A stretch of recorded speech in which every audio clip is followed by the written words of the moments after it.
Il était une fois dans un pays en guerre, deux princes, Prince Arnaud et Prince Edmond, qui possédaient un précieux trésor, l'or rouge. Non, l'histoire qui va être racontée n'est pas un conte de fées, mais un épisode peu connu de l'histoire de la Deuxième Guerre mondiale, où les faits, ce sont ces médecins militaires qui ont sauvé des centaines de milliers de vies par une simple transfusion pratiquée sur le champ de bataille, et ces médecins qui ont développé et amélioré les techniques de transfusion sanguine.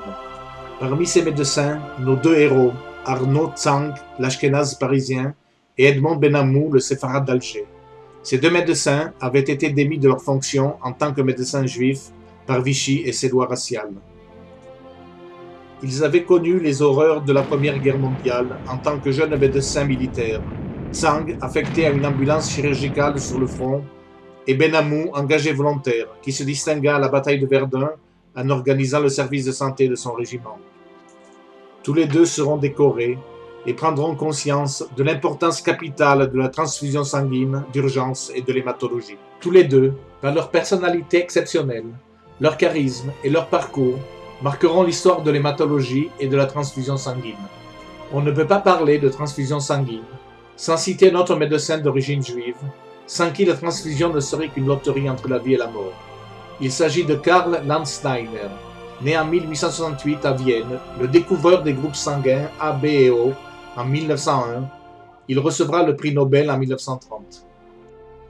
Arnold Tsang est né le 18 avril 1886 à Vladikavkaz, capitale de l'Ossétie du Nord, dans une famille juive qui immigrera en France en 1887. Les parents de Tsang y établiront une usine de kéfir, une boisson originaire du Caucase qui jouira d'un certain succès commercial. Arnaud, le cadet de 5 enfants, fera ses études au lycée Montaigne, puis à la faculté de médecine. Il sera, avant la guerre, interne à l'hôpital Saint-Antoine, où il se spécialisera en dermatologie. Après la guerre, tout en ne délaissant pas son intérêt pour la dermatologie, Tsang, transformé par les horreurs de la guerre, deviendra un apôtre de la transfusion. En 1923, il organise dans un bâtiment de l'hôpital Saint-Antoine à Paris un véritable centre de transfusion, qui est le premier au monde à voir le jour. Il constitue une liste de donneurs en s'adressant aux familles et aux proches des patients hospitalisés, aux policiers, aux pompiers, et les convoque par téléphone pour des transfusions bras à bras. Dès l'année 1924, il n'y a plus d'accouchées mortes d'hémorragie à la maternité de Saint-Antoine, qui est dirigée par le docteur Edmond Lévy-Solal, qui, entre parenthèses, mettra au monde les 2 enfants de De Gaulle.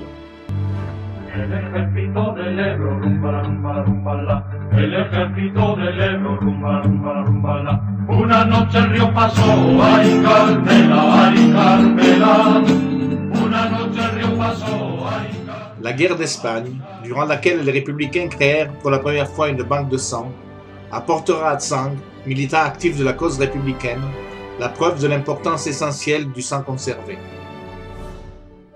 Tsang, pressentant l'imminence de la guerre en Europe, proposera que le groupe sanguin de chaque appelé sous les drapeaux soit gravé dans sa plaque d'identité militaire. Dès la mobilisation de 1939, Tsang se verra confier l'Organisation nationale de guerre de la transfusion. Rien au monde aujourd'hui n'a plus de prix que ce chargement préparé par des spécialistes. Ce sont des mallettes isothermes qui servent au transport du sang conservé. Les ampoules extraites de la glacière y sont suspendues et gardent une température égale grâce à ce cylindre rempli de glace qui maintient le froid pendant plusieurs jours. Au premier appel, les conductrices des sections sanitaires automobiles peuvent mener vers l'avant ces authentiques trésors.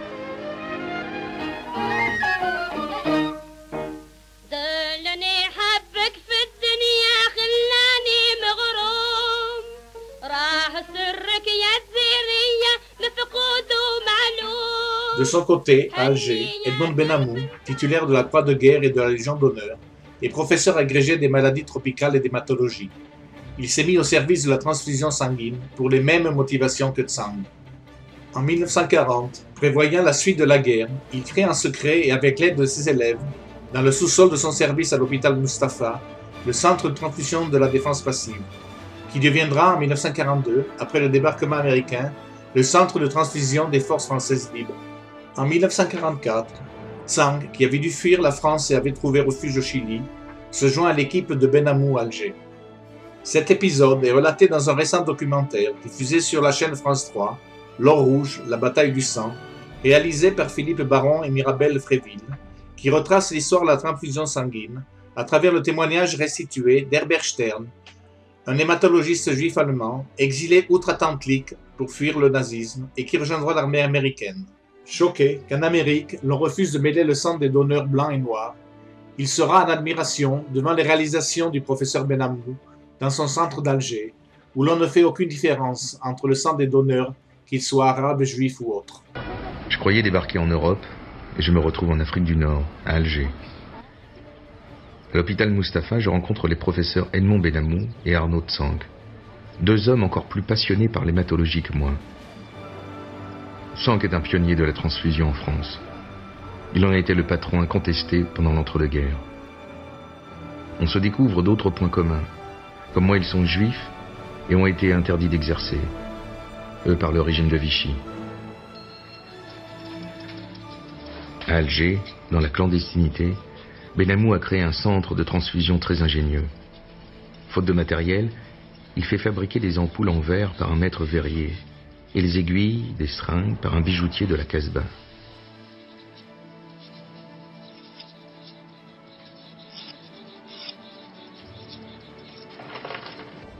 Les sangs sont collectés et répartis uniquement selon leur groupe A, B ou O. Benhamou et Tsang n'ont pas de problème philosophique avec l'origine du sang. Et ça fonctionne très bien. Leur organisation va devenir la première banque de sang de la France libre.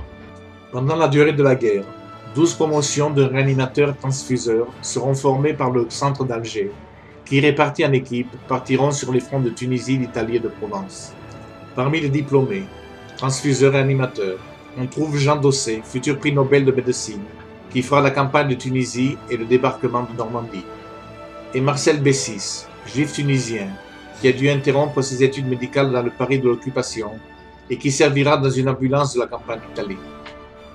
À la fin de la guerre, Dossé et Bessis rejoindront Tsang, qui a repris les commandes de son centre de transfusion sanguine à l'hôpital Saint-Antoine, centre qui deviendra le Centre national de transfusion sanguine. C'est là que Dossé et Bessis, avec les encouragements de Tsang, commenceront à effectuer leurs premières recherches en hématologie. Jean Dossé recevra le prix Nobel de médecine en 1980 pour la découverte du système HLA, découverte primordiale pour les greffes d'organes. La transfusion française des années 1920-1950 doit à Tsang à peu près tout. Il en a été le créateur, l'organisateur, l'animateur, le propagandiste. Benhamou a lui aussi laissé son empreinte sur la médecine en Algérie et sur la transfusion sanguine en particulier. Laissons-lui le dernier mot. Mais comment porter secours à tant d'opérés si vous tous, sans distinction de race, de religion, d'opinion politique, si vous tous, sans distinction de classe, les riches et les pauvres, les ouvriers et les gens du monde, si vous tous, dans un immense élan d'amour et de fraternité sociale, si vous tous, vous ne donnez pas un peu de votre sang, oui, un peu de votre sang pour sauver une vie humaine.